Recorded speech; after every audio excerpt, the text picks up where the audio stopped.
Do you remember what it's like to learn Python? Yes, some of you may have just picked up the language, while others have lived and breathed it for years. Either way, you may have some hindsight bias towards the whole experience. What was hard? What were your expectations? And what delighted you? Well, consider this episode, 10 months in the making, your time capsule to explore just this experience. It starts July 22nd, 2015 with a unique user group or meetup called San Diego Technology Immersion Group, or SDTIG for short. This group spends 6 to 8 months deep diving together into a topic rather than hearing a different 1-hour presentation each month. We'll follow the organizers and students before many of them learn a single line of Python all the way to the end 10 months later after they've studied the language, web, and data science frameworks.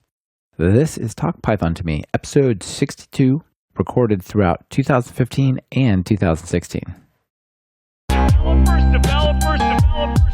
a developer in many senses of the word, cause I make these applications, but I also use these verbs to make this music. I construct it line by line, just like when I'm coding another software design. In both cases, it's about design patterns. Anyone can get the job done, it's the execution that matters. I have many interests. Welcome to Talk Python to Me, a weekly podcast on Python, the language, the libraries, the ecosystem, and the personalities.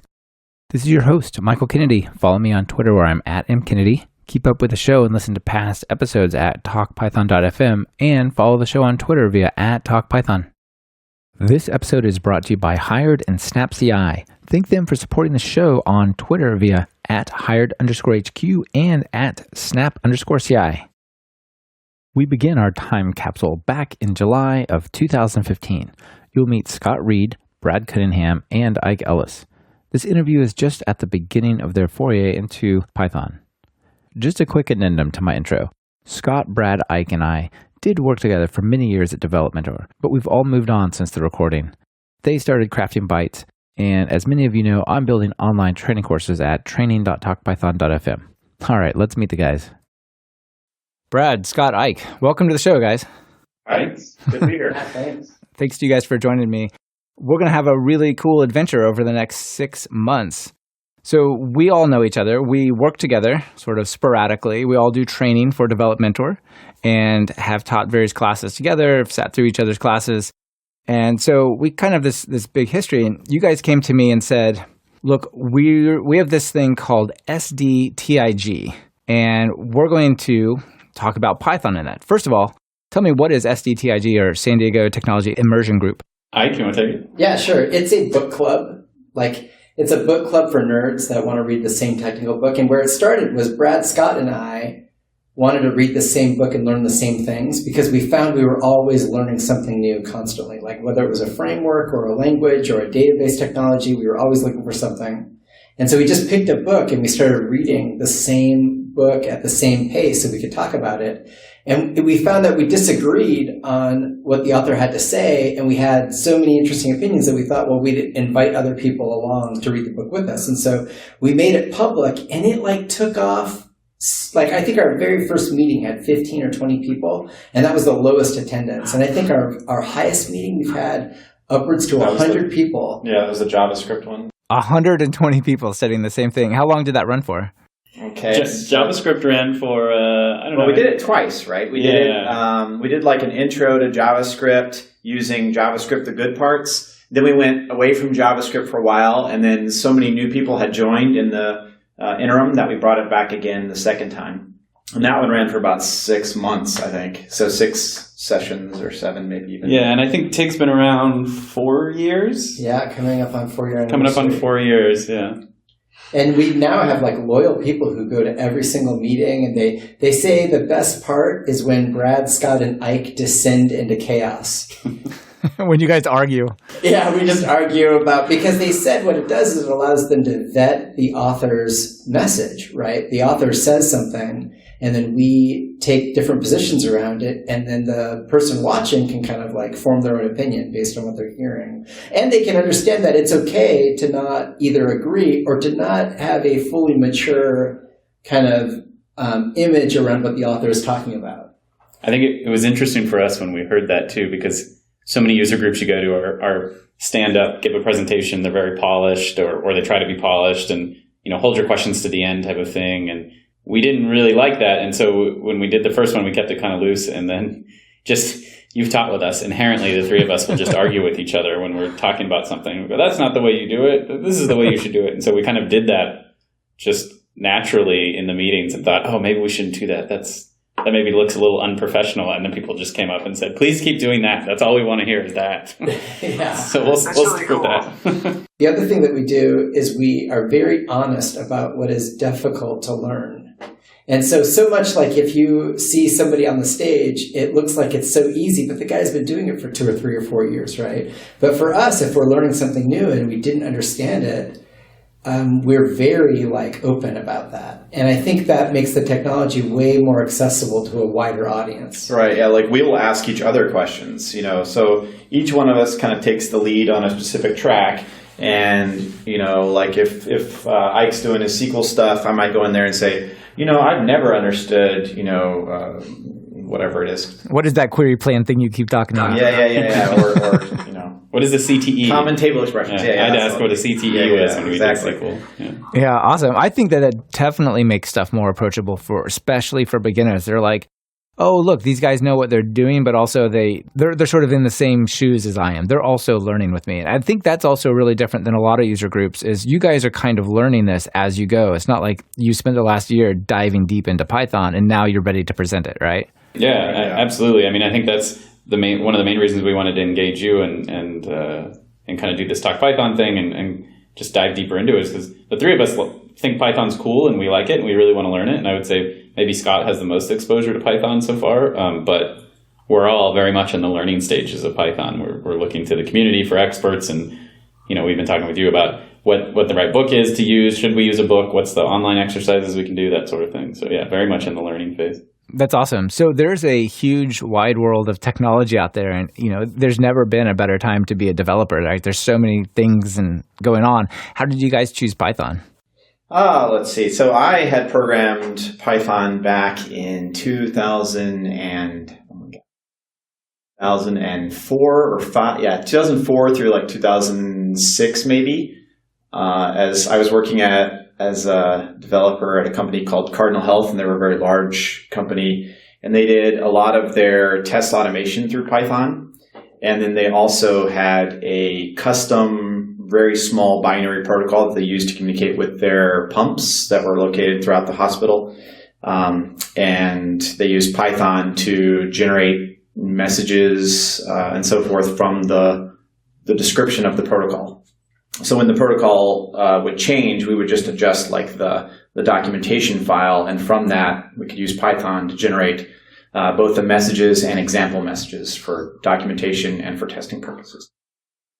And so that was a long time ago, and I really liked my exposure to it at that time. And then, I was feeling like I really needed to learn dynamic language to sort of round out my skill set. And I was looking at either Python or Ruby just because of their popularity. And I'd had some exposure to both, and I kind of enjoyed Python more. I like the expressiveness of it and its readability.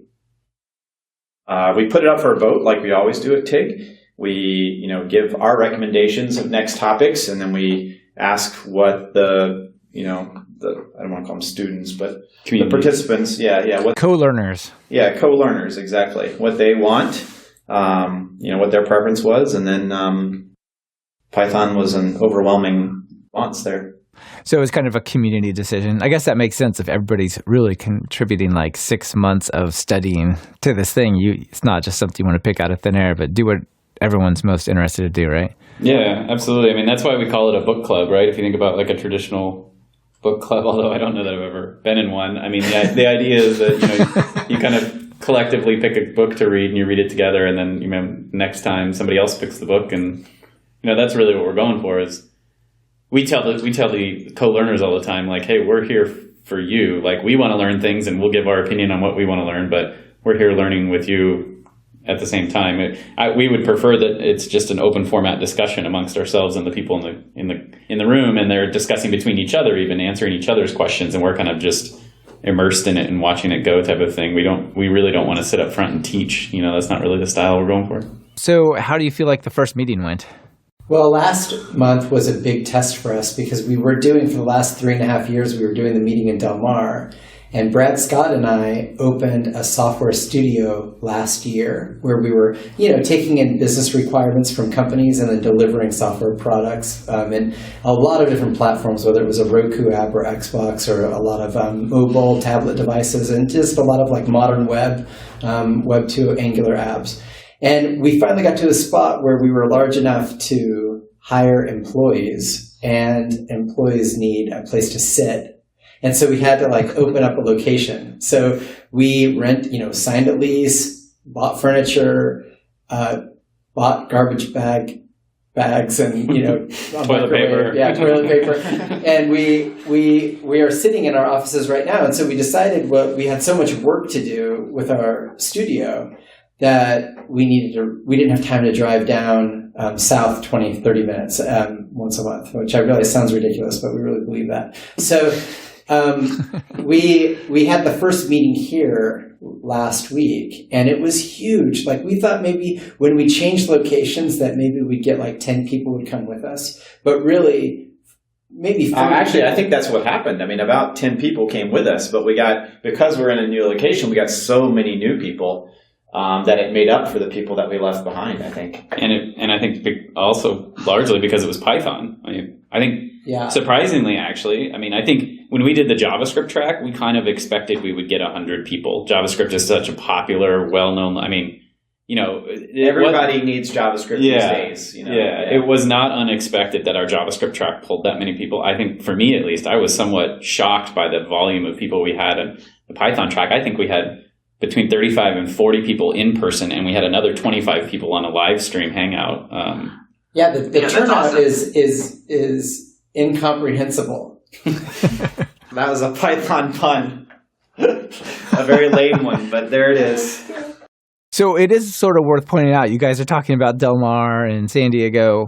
People can attend this, sort of in air quotes, anywhere in the world, right? You guys have this live on Google Hangouts streaming the whole time, and the exercises are online, and it's part of your meetup group. So I'll put in the show notes details about how people can sort of be part of it. Yeah, we do. It's on our, like I said, we opened a software studio. Our company is named Crafting Bytes, and so it's on the Crafting Bytes YouTube channel. We live stream these. We're just starting it, so the last week's meeting is there, and it's recorded. You can watch it and kind of catch up with where we're at, and then from then on, every month is going to be live streamed, so you can join from anywhere in the world. And if you happen to be down here in Southern California, in the San Diego area, you're more than welcome to come join us. Yeah, we did it primarily because the people we left behind, as we mentioned, we've been being there for so long and a new location, and some people couldn't make that commute because it, if you're coming from downtown, it would double your time in the car there. So because of that, we decided to live stream it to give those people a chance to attend as well.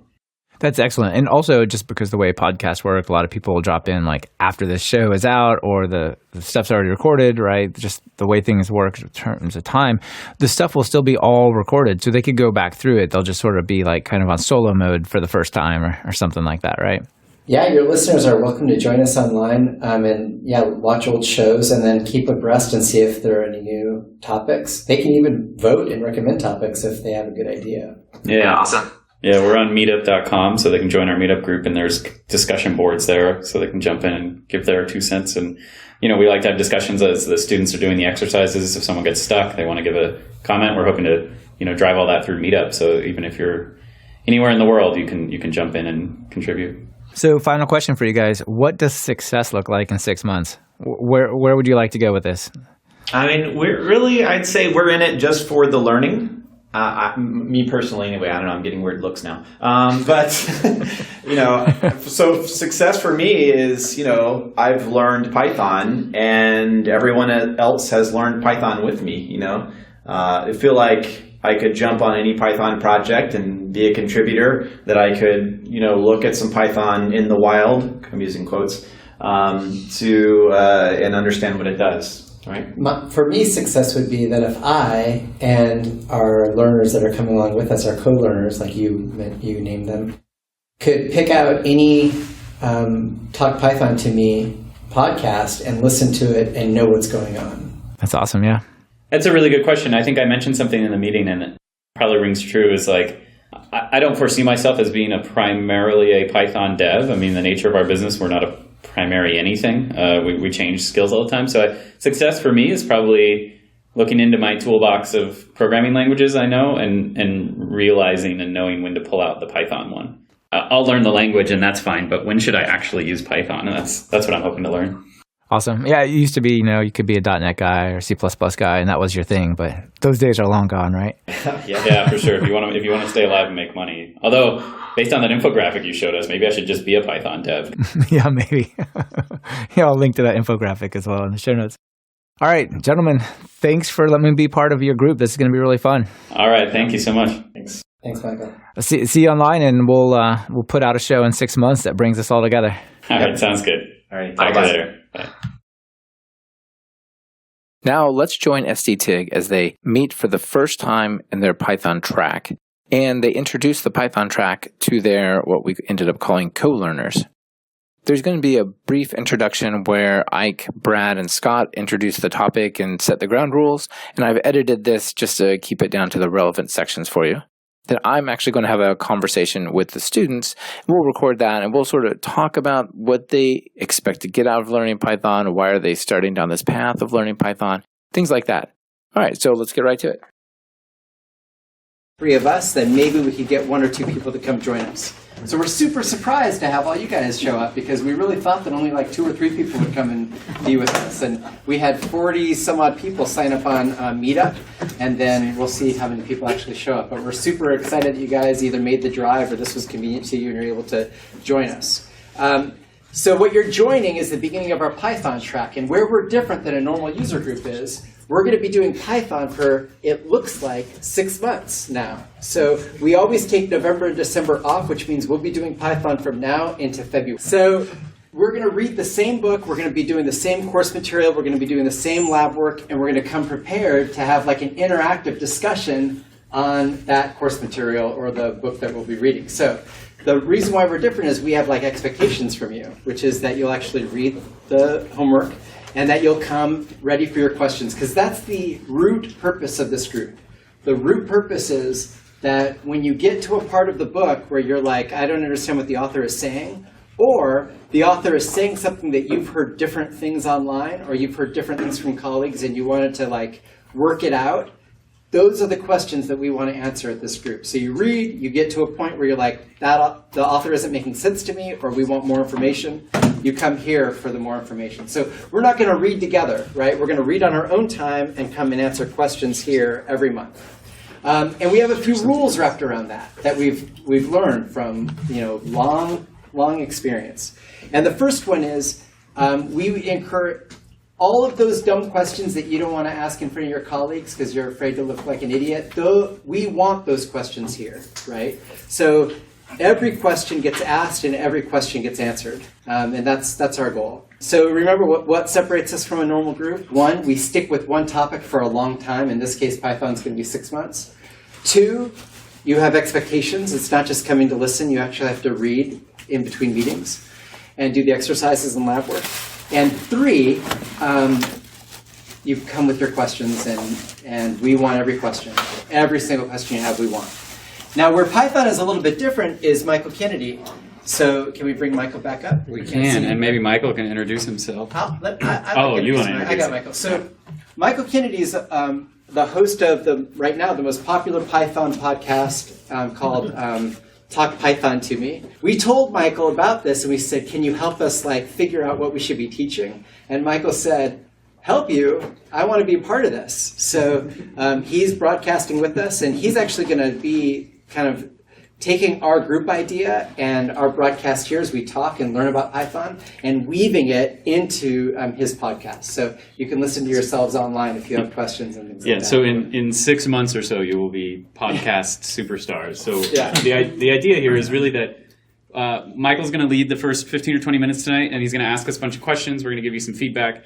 And then he's going to come back in 6 months once we finish this track, and we're going to ask a bunch of those same questions and get some feedback and figure out how much did we learn, how valuable was this, and we're going to put that all together, and it's become an episode of Talk Python to Me. So we're very thankful for Michael for doing that. And if you're not already listening to Talk Python to Me, you should be, because it's an excellent Python podcast. They just had an episode with a guy from Netflix. Brilliant. just brilliant to hear what they're doing on Netflix with Python. So highly recommend it.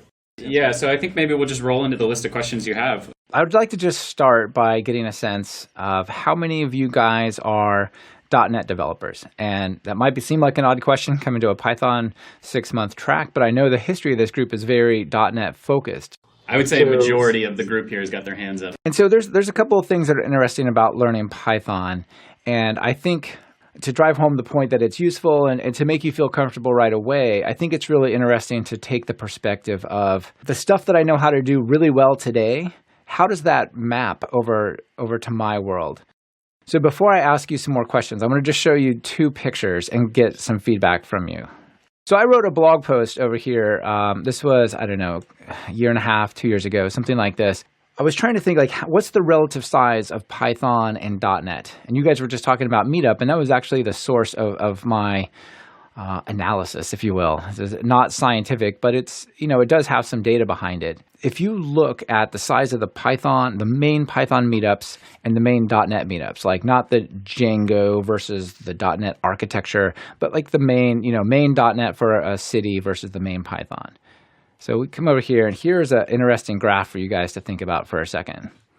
So as much as .NET dominates the software development community that a lot of you guys run in, it's not the only thing out there. And look at how much more opportunity there is in Python in some of these major cities.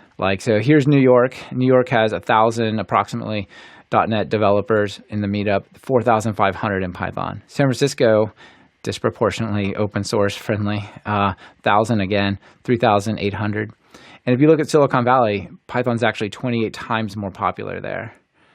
So I think that's really interesting, that there's a lot of opportunity and a lot of variety in that opportunity. You guys are on a really big adventure here, and I think you're going to find the Python community to be very welcoming. I think you're going to find the ecosystem to be super, super rich. So just so we kind of get a baseline, show of hands, how many of you guys have some programming experience with Python? Brad or Scott, you have to interpret this for me. We got 1, 2, 3, 4, 5, 6, 7, 8, 9. Okay, so about a quarter. Okay, that's cool. So now it comes to sort of the participation part. I'm going to just ask you guys a couple of questions, and for each question, maybe 1 or 2 people just shout out an answer. And when you do, please say your name. If you want, you can say your Twitter handle, and then answer it so we can kind of give you a little credit. So why are you guys here tonight? Like, why do you want to learn Python? Why is this so interesting that you're willing to spend 6 months digging into this? Will. Yeah, I actually want to get into roguelike development. And there's a lot of roguelike libraries that are supported through Python. Roguelikes. Roguelikes. No, rogue. Like a thief. Roguelikes. Yeah. Okay, awesome. That's cool. Yeah, very nice. Maybe one other person? Why are you guys here? Your boss is a Python guy. Okay. What was your name, sir? That is a good career move, indeed. Boss is a Python guy, so career move. Got it. Love it. Right in front of you. My name's Aaron. Kind of the same thing, a little peer pressure. Like, everyone from my office is here. So, and they made you sit in front, too. That's brutal. Okay. Right on. In the back, somebody in the back, Bachelor? Yeah, I work at a biotech company, and so all the bioinformaticists are huge Python guys, and I don't know a single bit. Okay, bioinformatics and stuff. Okay, so it's in your industry.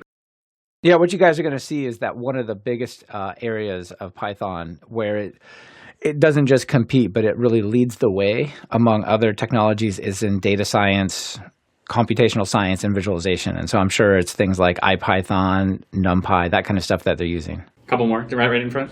What's your name? My name is Richard, and I am very interested in learning on how to program in CSS and coding. Okay. So that's why I'm here. So you're learning how to code, how to code in general. Python is a good first language. Yeah. Yeah. Okay. I mean, pretty much, I want to make this into my new career. Yep. Got it. Cool. Anybody else? Someone in the back? Nick. I've been working as a .NET developer for 12 years, and I just took a job for Python, doing Python. Okay. So I haven't worked on Python in like 4 or 5 years, so I kind of want to. Okay, .NET developers switch careers to Python. So Nick lied in a job interview. That's now on YouTube. Got it. Now, actually, I'm in the same boat. You know, I used to use Python. It was even longer for me, like 6 years ago.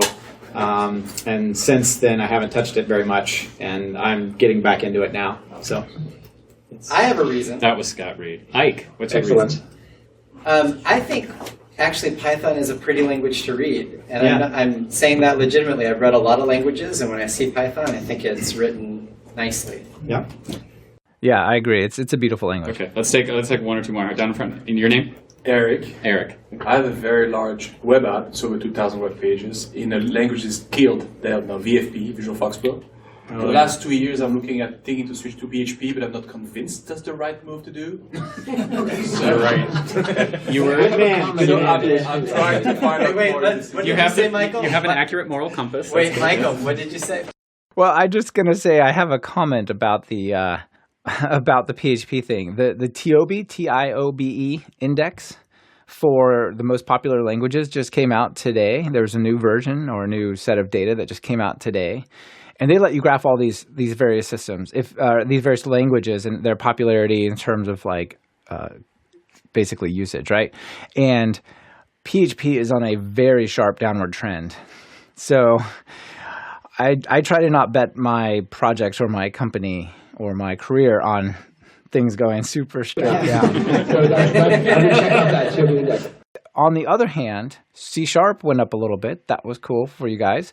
And Python went up like 3 points. So C# is number 4, Python is number 5, and they're both on a recent upward trend. So very cool. But I saw also that isn't there a Python compiler now?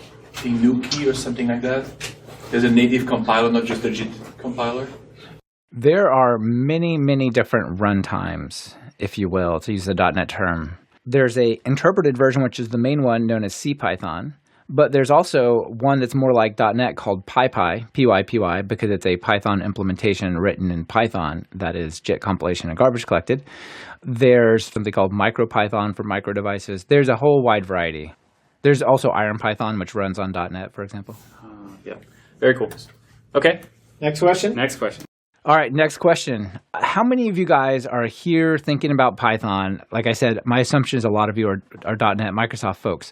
How many of you are here to sort of say, I've made a decision to break out of the Microsoft Windows sort of lock-in? Not in the negative way, but there's all these other platforms. I'd like to work on Linux. I'd like to work on Mac.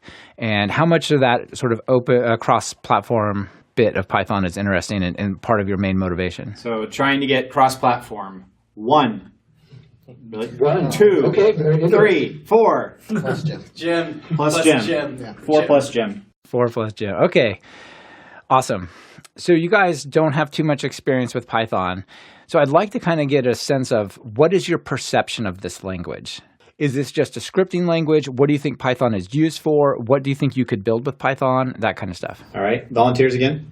For science. I think it is scientific language, and you can program a lot of application in machine learning and continuum analysis and things like that. So, and it's slick actually compared to C#, which has a lot of feature and very big. I think that Python is very focused, and you can use very small amount of feature, and your programs could be smaller for the same type of features. Excellent. Okay, cool. That's a good answer. What else? Yeah. How about in the back? Oh, sorry. Get someone in the back, and then Yeah. we'll come back. Okay, cool. And your name? Michael, did you hear that? That was kind of quiet, but I heard excellent documentation. Compared to MSDN, he thinks it's better. Yeah, I would say that may be true. It's interesting to note that the ASP.NET team, as you know, like those guys are going all in on open source. They're all moving to GitHub, all that kind of stuff. They recently moved over to the documentation system, Read the Docs, that is pretty much the default one for Python. So ASP.NET documentation is now moved to where Python has been the whole time. So that's also kind of funny. Yes, in the front. Clean syntax. Thank you, Harry. Yeah. Clean syntax, but 2 or 3 years ago, I almost went to Python, but when Python 3 was coming out, I heard there was no backward compatibility, and that basically stopped me in my tracks. We will definitely talk about that later on tonight. Yes. Okay. So he had said the clean syntax. Yeah, clean syntax is really interesting. You will find, for those of you that come from a C-based language, C#, C++, Java, JavaScript, You will be freaked out by this language for about 2 hours of the typing time, right? Not the looking at time, but like as you're actually writing, like, wow, this is crazy, because you don't have like curly braces to separate, to define like functions. You just use indentation and white space. Same thing for if statements and while loops and classes and methods and all that kind of stuff. And it really takes some getting used to, but after doing it for like a week, it'll be painful actually to go back to C# or C++ with all the extra stuff that's not there. So the clean syntax is really a selling point, but it takes a little bit. So just do sort of a suspension of disbelief for the first few hours while you're getting used to it. Cool. Sorry, I just want to make sure we're keeping up with the comments on the YouTube stream. Sorry about that, Brad. No worries. It looks like some people are saying Linux. Jeff says he wants to do Linux, and Russia says I don't do Windows. Good for scientific work. Just makes sense. Yeah, excellent. I think the Linux point is interesting. If you go look at the pricing for EC2, the pricing for the Linux machines is half price for the Windows machines. And so if you're going to go put something on the cloud, you may be able to do it cheaper. And just all like the sort of DevOps type stuff, Docker, Chef, Puppet, that's more accessible in Linux is really cool. All right, so those are kind of the positives I was asking for. What about the negatives? Like, what are your apprehensions? Like, I'm really going to dislike X, or I really don't know about how this is going to go. Yeah. So my name's Mike, and I've been kind of curious about Ruby over the last few years, and Python syntax is kind of similar. When you look at the two, they look similar, but part of the things that kind of dissuade me from Ruby world is the volume of the different gems that you just need to know about, or you need to dig and find out about, and then the backward compatibility when they come out with new versions of gems, and how does Python compare? Yeah, so that's an interesting problem. I don't do a ton of Ruby, so it's a little hard for me to speak to it, but there are many. There's something like Ruby gems or .NET NuGet packages, PI for Python Package Index, and they've got about 60,000 packages there. You do have similar problems, but I don't think I haven't run into too many sort of incompatibilities. So it's pretty solid, pretty stable, I would say. Yeah, so I would say now that Python 3 is solidifying, they kind of culled down the number of packages, but we'll probably see it ballooning back up again. I imagine you're going to have that problem. I mean, that's going to be a problem with any sort of open source, user contributed libraries. You're going to have a flood of libraries, and trying to determine the one to use is always going to be a thought process and not just let me click a button. Absolutely. I would say there's like a core. There's like a core of things that are very stable. They've been around for like 5 or 10 years. Everybody uses them. If I'm going to talk to a relational database, I'm going to use SQL Alchemy. That's the Entity Framework equivalent for the .NET guys, right? Like that thing is super solid. It's more when you get into like farther out, the more niche type of stuff that you might run into issues like that. Like some of those, yeah. All right. All right, one more negative. Oh, wait. Oh, sorry. Yep, Chris.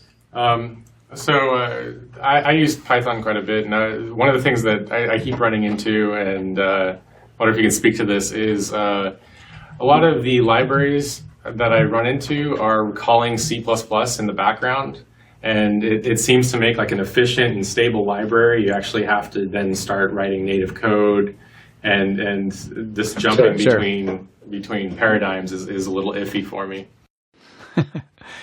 Especially as a library author, right? Like if you're consuming it and it's tested, like who cares how it's written? But if you're writing it, that's a different story.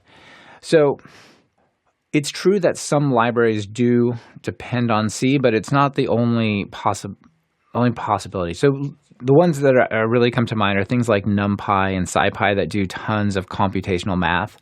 The optimized parts of that are written in C, right? And so that's a little tricky. However, we did talk earlier about the different runtimes or implementations.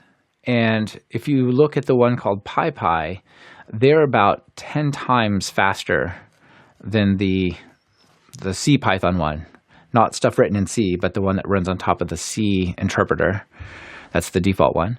So that's a really interesting possibility if you're looking for performance that would not require you to work in these two modes. Okay, thank you. Cool.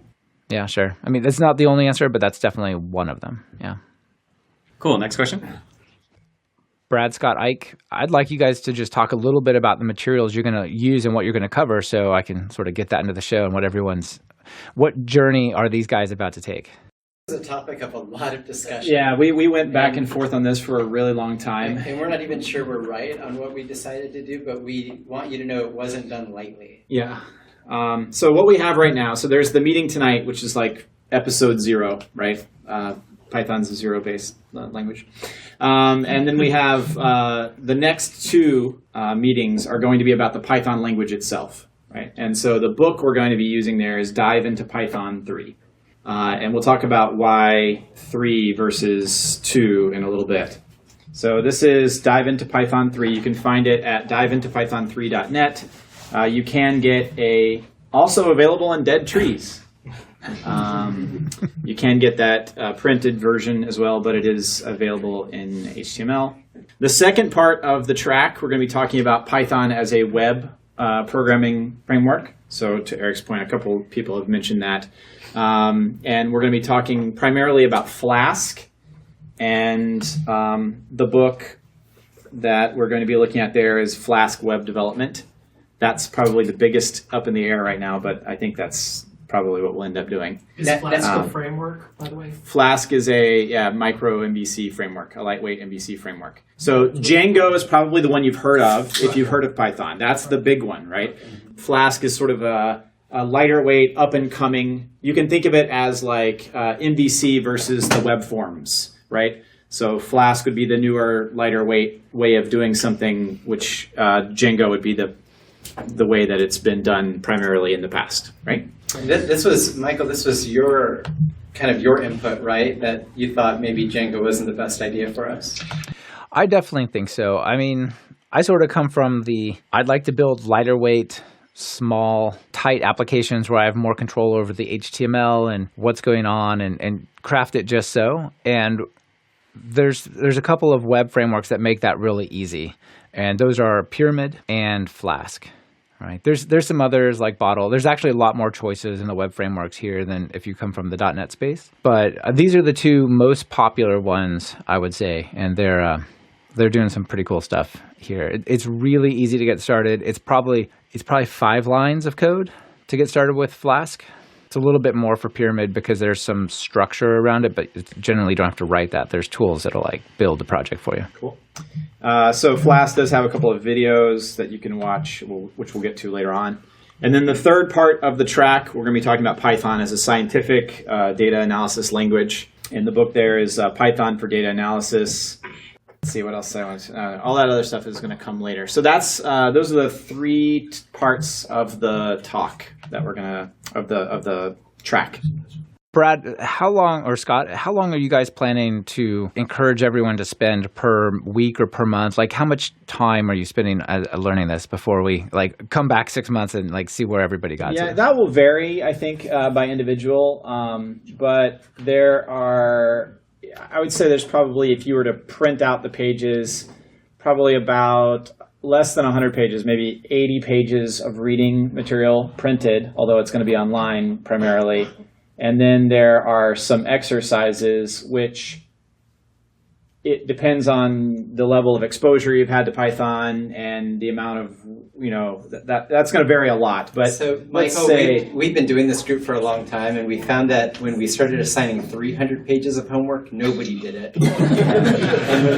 and when we assigned 200 pages of homework, only we did it. And then when we assigned 100 pages of homework, about half do it. Yeah. So we're under 100. We figure in 100 pages, depending on the person, 4 to 6, maybe 8 hours a month. Yeah. But usually 4 hours a month. 4 hours a month. Okay. Excellent. All right. I think that's it for my questions. Okay. Awesome. Cool. Very cool. I have some parting thoughts. I mean, you guys, you're on a great adventure here. This is going to be a lot of fun. Enjoy it. There's a lot of cool stuff to learn. Python's a great community, and these guys are great leaders. So enjoy it, and I'll see you in 6 months or whenever we get back. Yeah, awesome. Cool. Thanks so much, man. Michael. Have fun.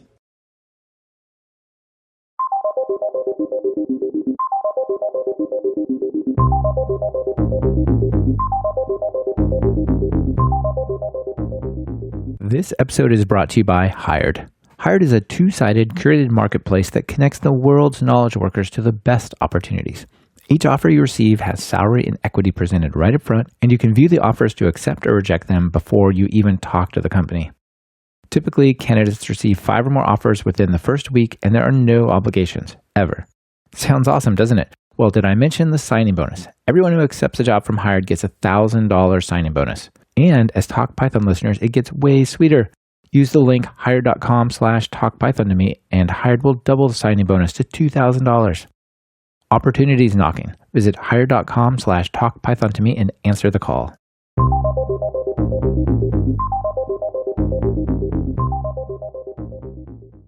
Now zoom into the more recent past, approximately 10 months later. You'll meet 2 of the students or co-learners named Jim and Eric. They spent the last 9 sessions with a winter break thrown in between learning Python. Now we'll get their perspective looking back on what they've learned. All right, I'm Jim Counts, and I'm a .NET and Perl developer primarily. So, Jim, you spent about 6-7 months now with us learning Python. What do you appreciate the most about the language and the ecosystem now that you've learned it? Probably just how quickly you can get something started and up and running. So just open a file and start hacking and then press play if you're using PyCharm, and you're good to go. You get to see stuff right away. Nice. So coming from that C# background, what surprised you about Python and its ecosystem that you maybe didn't expect to see? I guess, I have been doing Python for a while, like on and off, but not as intense as this. So if I think back to then, it would probably be like the white space, right? I'm used to just kind of like typing, and then when I hit a semicolon or something, everything fixes itself and not having to worry about white space. So that's probably the biggest kind of surprise, the biggest thing different. So I know that Python is not your second, third, or even fourth language, probably something on order of your 10th or 12th programming language. But is there anything about Python that's changed your perspective on the software development landscape? Yeah, so it's like a more subtle change. I feel like Python's a bit more evolved than like earlier dynamic languages I had used, like Perl. There's less ceremony in Python than there's with Perl. So I feel like Python's a language that's learned from the languages that came before it. I like to think of it as a manicured language. It's a very well manicured, cared for, crafted language. It's a language with class. Yeah. Sophistication. Yeah. I like it. Okay. I always use dynamic languages. Yes. I don't always, but when I do, I use dynamic. So do you have any advice for anybody that's maybe haven't learned Python and hopefully listening to this podcast and wondering, should I learn Python or not? You probably should. It's important to, that's always the question, but it's important to, always be learning new things to get new perspective. Even if you don't end up using Python every day, it's going to influence the way you think about problems you're solving in whatever language it is that you are using for your regular work. And there's really, like I said, a low barrier to entry with Python. So as opposed to some more esoteric languages where you might be able to get a different perspective, it's easier to get a different perspective with Python than with some other languages. All right. Thanks, Jim.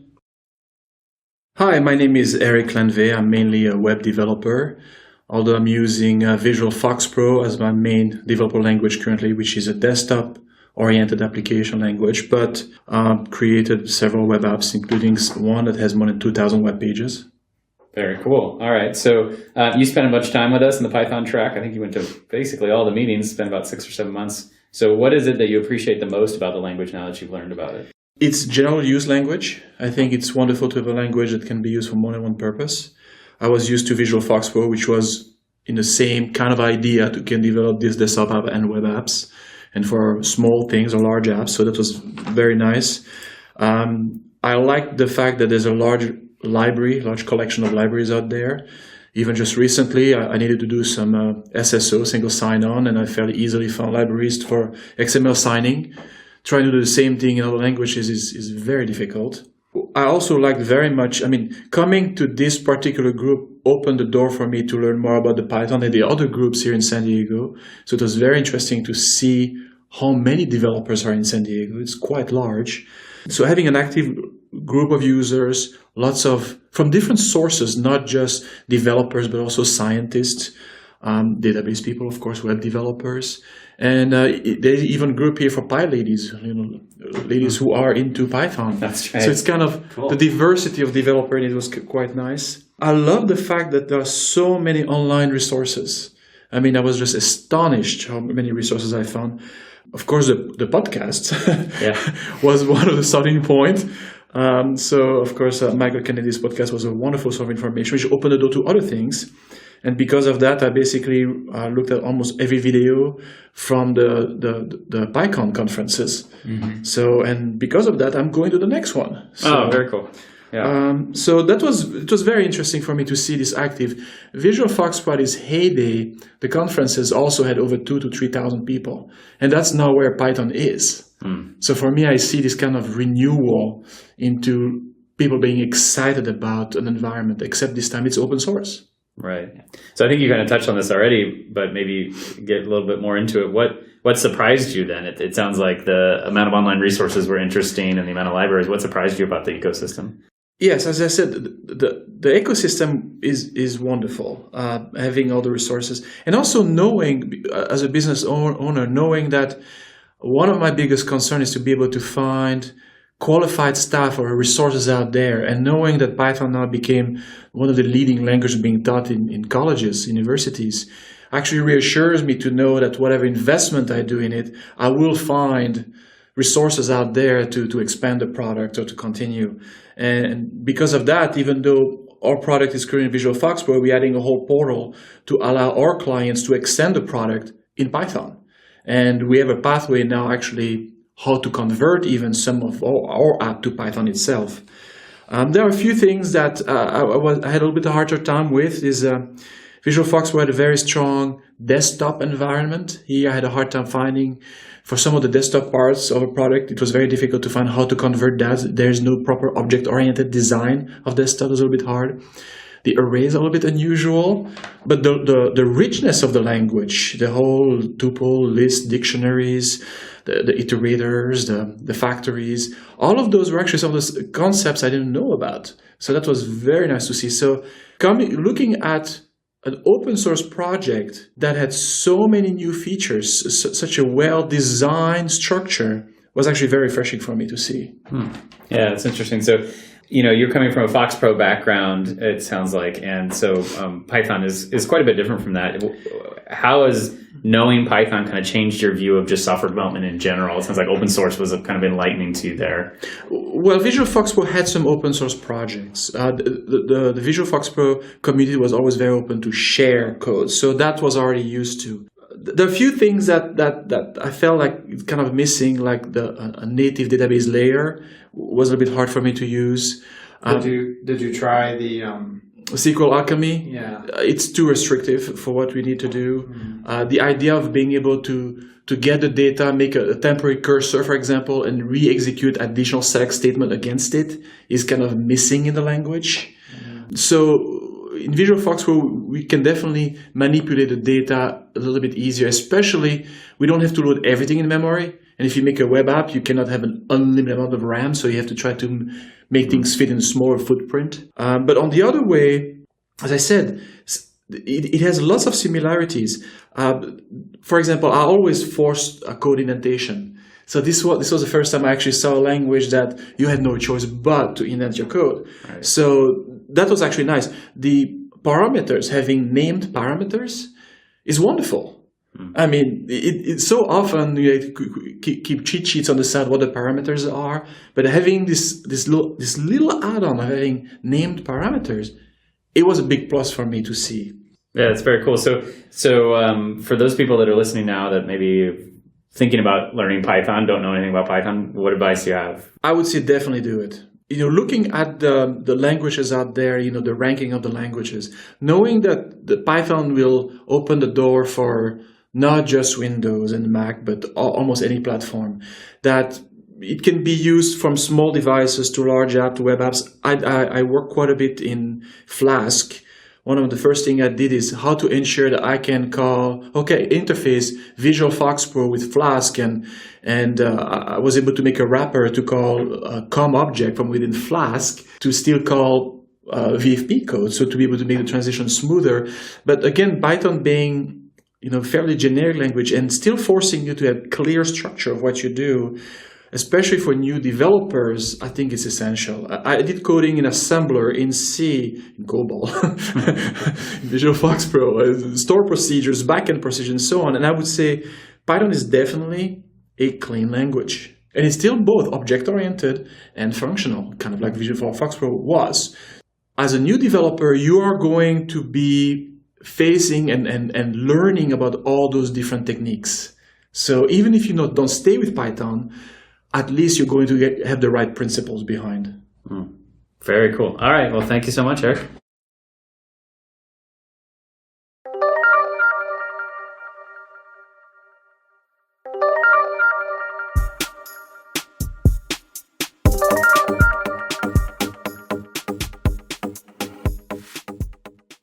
SnapCI is a continuous delivery tool from ThoughtWorks that lets you reliably test and deploy your code through multi-stage pipelines in the cloud without the hassle of managing hardware.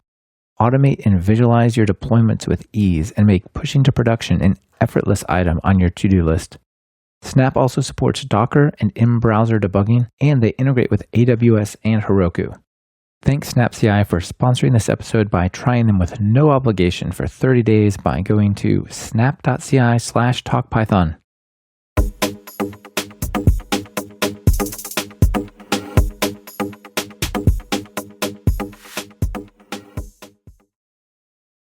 Finally, let's hear from Scott, Brad, and Ike, looking back on their 9-month experience learning and teaching Python.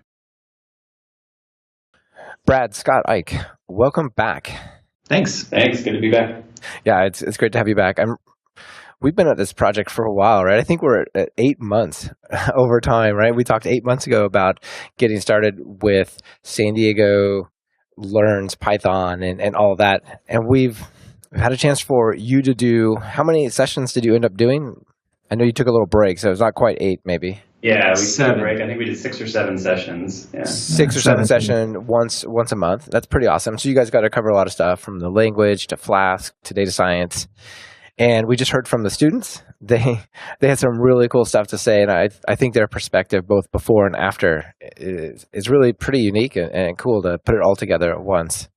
But looking back, what do you guys think? How do you feel like it went? I think it went pretty well. I mean, we've been doing TIG for, actually just looked at my LinkedIn randomly, and it told me 6.5 years since we started TIG. So we've got a lot of experience with these tracks, and they tend to go multiple months. And they all kind of had natural ebb and flow. So I think when we started in the beginning with Python as a language, we got a lot of interest. A lot of people wanted to just know what Python was all about and learn how they could leverage Python and what they're doing.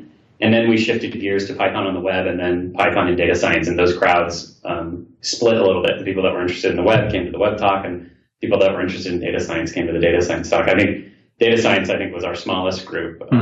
But probably for me, it was our most interesting. The most interesting questions came up in that group. It was an area that I didn't have a whole lot of background in the context of Python. And we actually had another mentor from the community run that track. It wasn't one of the three of us like it usually is at TIG. So it was good to see somebody else get involved with their background in data science and kind of move that group forward. And I was able to sit in the crowd and learn for those 3 months. So that was really fun for me.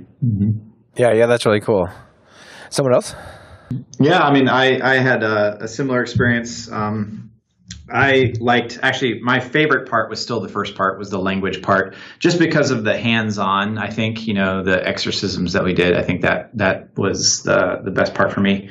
But I agree that the data science was the part that I knew the least about. It was eye-opening how easy it can be to put in machine learning into day-to-day, coding. Some pretty interesting feedback from the students too in the data science track. Just some students around San Diego and who they were working for. Some of them working for big banks, and they were using data science, machine learning to do kind of fraud detection, and they were interested in learning how to leverage Python to do machine learning algorithms and deal with the massive amount of data they have at a big bank to deal with fraud detection on credit card purchases and that sort of thing, which was a really interesting and relevant topic. Related to everybody.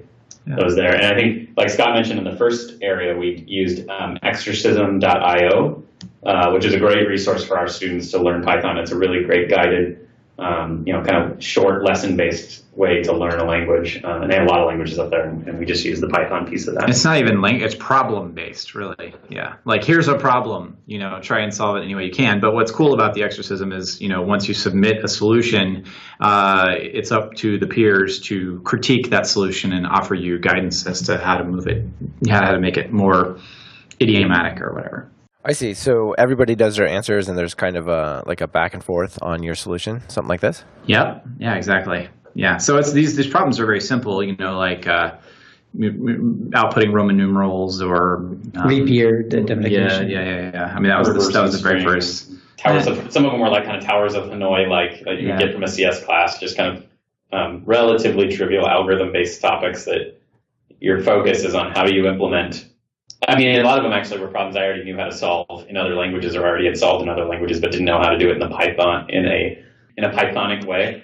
And so I would post to Exorcism the way I would solve it using my limited knowledge of Python, and then others in the community that were stronger at Python would give me feedback and say, your solution works, but here's the more Pythonic way to do it, and they would make it simpler or use classes or libraries or functions that I didn't know existed in Python. So that was really neat. Preferred comprehensions, things like that. Right. The other thing you do is you can form a group, and everyone can be part of your group. So we created a little group so we could see each other's solutions and see how they evolved. And so, it was interesting to watch other developers that I knew. I could go to Scott and say, Scott, I saw your solution to that. That was amazing. I would never have thought to solve it that way.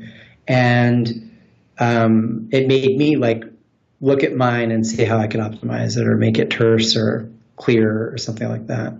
Yeah, that's really cool. And then you guys are kind of doing that on a massive scale with all the students as well, right? Mm-hmm. Yeah. Your original question, how the track went for me, I can't really talk about the rest of the students, but for me, I love Python, right? I look at it, and there are things about the language that I really, really like, and kind of wish that C# was more even at first, the things I hated about it at first, I really grew to appreciate why I did that. But you know what? In the end, it left me with some big questions why did data science adopt this language? It's not that easy. I mean, it's easy, it's pretty, but it's not it is a Visual Basic or some Delphi or some of the languages that have a no barrier to entry, right? There are some nuances about it that are powerful and not easy to understand at first. I think it's interesting to look at it and study it, to analyze why it became popular in data science in that way. And a lot of it, I think, has to do with the really good packages and the tooling. Yeah. More so than the actual ease of the language, which I think, the language is not hard, but like you said, it's not totally basic. Yeah, I think that was one of the things I saw in the data science track. The mentor that we had leading it had done his schooling, I think master's or even a PhD, I think, background in machine learning algorithms and focused on using Python. And specifically uses NumPy and Pandas as libraries to do... And scikit-learn. Yeah, he was huge on scikit-learn. And these were just packages that I didn't even know existed. And it really came down to about 4 or 5 lines of code to load an array of data and then apply some sort of learning algorithm against it, SVC. I'm forgetting what the name of that thing is, but anyway, he was able to do it in 1 or 2 lines because the library did all the heavy lifting for you. So I think we see that, us at Crafting Bytes here, we see that a lot in other spaces too, primarily in JavaScript lately.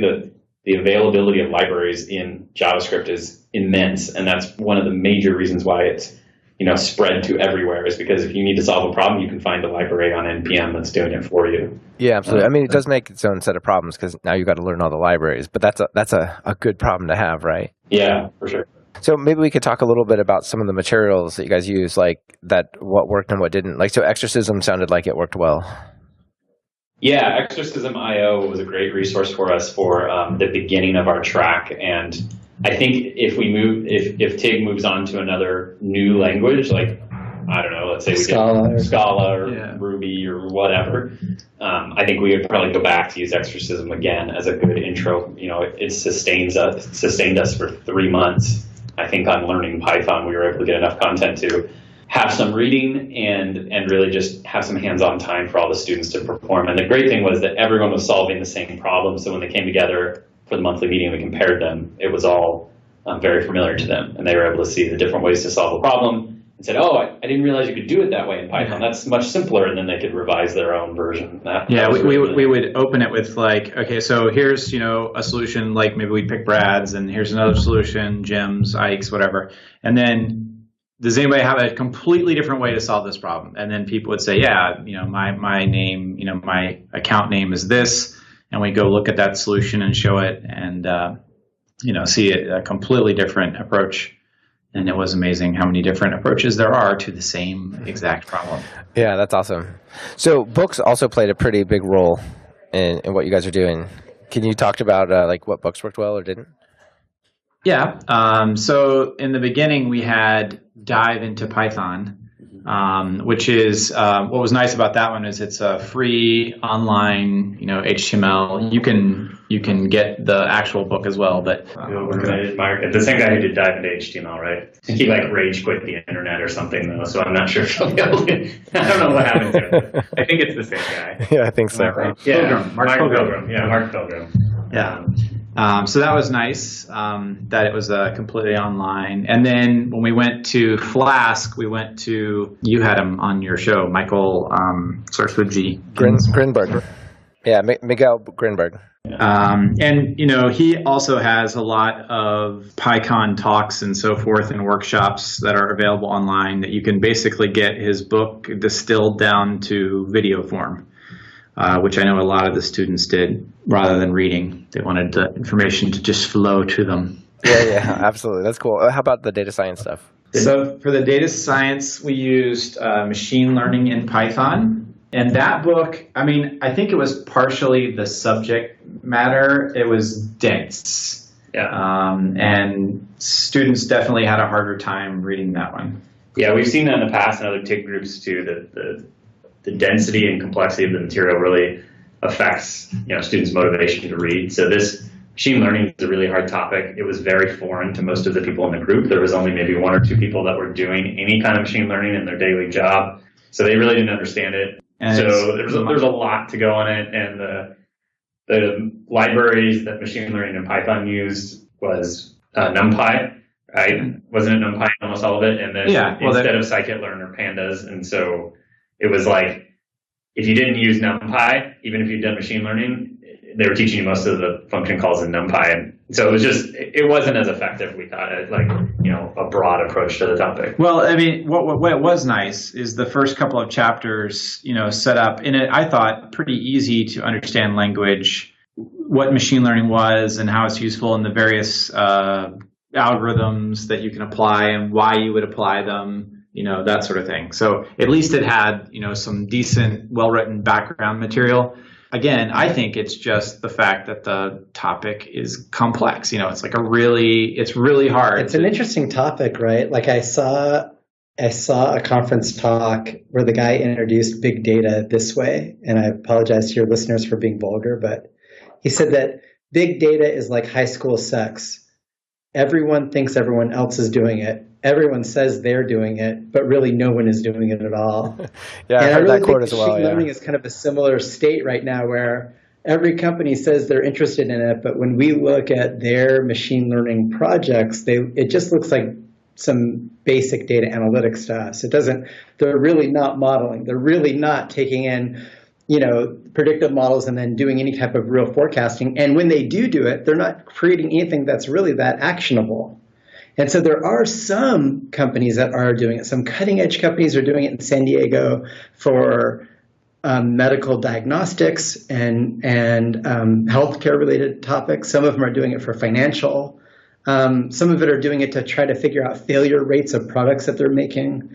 But it's very rare. It's not everyone. Yeah, it's very powerful when they have the right use case. But yeah, I hear what you're saying. One company that's doing really interesting machine learning is Netflix is using it to study their thousands of machines to see when one of their services has gone wrong automatically. Yeah, and to fix it.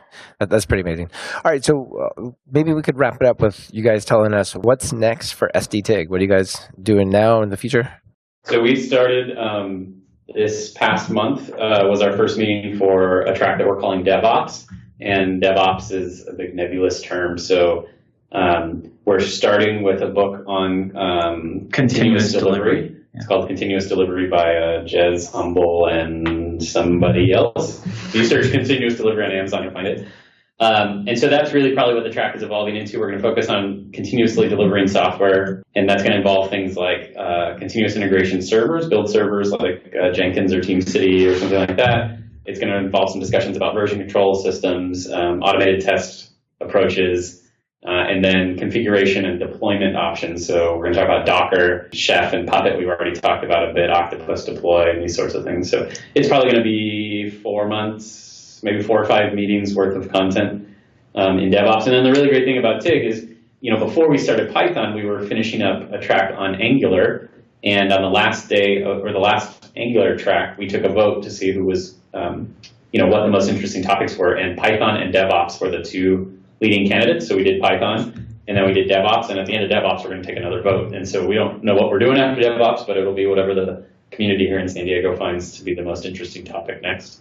We'd like to do after for me personally, I would like to cover a NoSQL topic, but the problem with NoSQL is like the leader changes too frequently. Like if you'd have asked us a while ago, we would have for sure said Mongo. Now you kind of have to talk about Cassandra with, as far as like momentum, there's a lot of momentum behind Cassandra. Like who knows what we would cover, but it would be nice to do like an alternative SQL database. What would you recommend? You think Mongo? I think one part of NoSQL would definitely be the document databases, right? And of the document databases, Mongo is way more popular than Couch. It's like not even on the same scale as Raven. I mean, right. I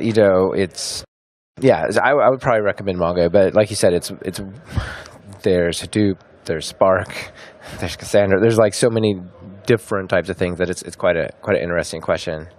So for your DevOps one, just like before, people can come and attend this online through Google Hangouts or Google Hangouts on Air, and then the discussions are online. So people are listening and they want to do some DevOps continuous delivery stuff and learn about it. It's early enough that it probably makes sense to go watch a recorded one and get going. Is that right? Yeah, I think so. I think if you go to SDTIG.com, it'll redirect you to our meetup group, and there's a discussion board going, and you can see what this past month's meeting was. And that's there's an intro that we recorded on YouTube. It's about 25 minutes long, where we introduce the topic and the first set of reading, and then we record and live stream the meeting. So this month's meeting is there. It's about 2.5 hours. So you can catch up with where we were at, and then we'll be through basically read through chapter 4 of the book by next month, and you'll be good to go. All right. Well, you guys, this was really fun to do this unusual podcast journey across your whole project. Thanks for letting me be part of it. Yeah, thank you. It was really fun. Yep. See y'all later. Hey, thanks. This has been another episode of Talk Python to Me. This episode's guests have been Scott Reed, Brad Cunningham, and Ike Ellis, as well as Jim and Eric. And this episode has been sponsored by Hired and SnapCI. Thank you both for supporting the show. Hired wants to help you find your next big thing. Visit hired.com/talkpython to get 5 or more offers with salary and equity presented right up front, and a special listener signing bonus of $2,000. SnapCI is modern continuous integration and delivery. Build, test, and deploy your code directly from GitHub, all in your browser with debugging, Docker, and parallelism included. Try them for free at snap.ci/talkpython. Are you or a colleague trying to learn Python? Have you tried books and videos that left you bored by just covering topics point by point? Well, check out my online course, Python Jumpstart by Building 10 Apps, at talkpython.fm/course to experience a more engaging way to learn Python. You can find the links from this episode at talkpython.fm/episodes/show/62. Be sure to subscribe to the show. Open your favorite podcatcher and search for Python. We should be right at the top. You can also find the iTunes feed at /iTunes, Google Play feed at /play, and direct RSS feed at /RSS on talkpython.fm. Our theme music is Developers, Developers, Developers by Corey Smith, who goes by Smix. You can hear the entire song at talkpython.fm/music. This is your host, Michael Kennedy. Thanks so much for listening. I really appreciate it. Smix, let's get out of here. Stating with my voice, there's no norm that I can feel within. Haven't been sleeping, I've been using lots of rest. I'll pass the mic back to who rocked it best. First develop